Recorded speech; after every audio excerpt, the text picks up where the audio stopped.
L'assurance temporaire. L'un des produits les plus populaires dans lesquels les clients me posent toujours les mêmes questions.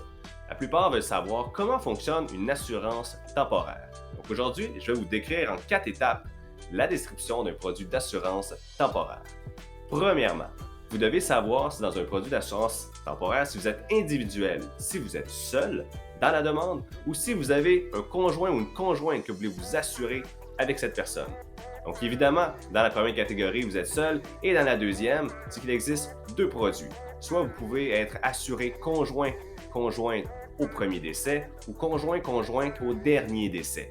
Donc évidemment, si je prends un exemple au premier décès, si l'un des deux conjoints décède, il y a une prestation, une somme nette d'impôt qui est versée au conjoint survivant. Deuxième étape, vous devez définir la durée.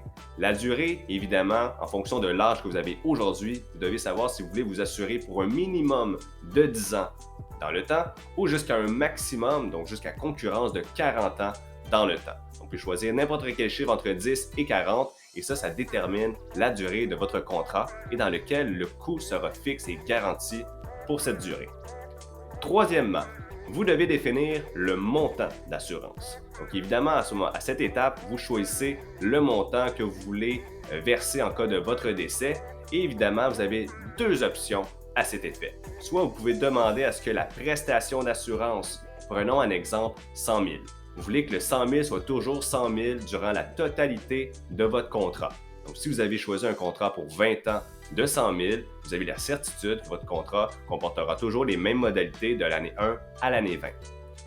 Deuxièmement, vous avez le modèle décroissant. Le modèle décroissant est en sorte que la valeur initiale diminue graduellement au fil des années. Elle va diminuer de maximum de 50% de sa valeur. Donc, si nous reprenons l'exemple initial de 100 000, à la fin du contrat, l'assurance sera de 50 000. Quatrième étape.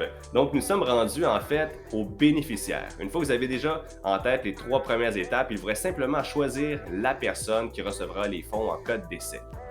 Et voilà, c'était tout pour aujourd'hui. C'était Philippe Martineau, conseiller en sécurité financière. Si vous avez des questions, des commentaires, vous pouvez m'écrire directement ici. Si c'est pour prendre un rendez-vous, n'hésitez pas. Merci, bye bye.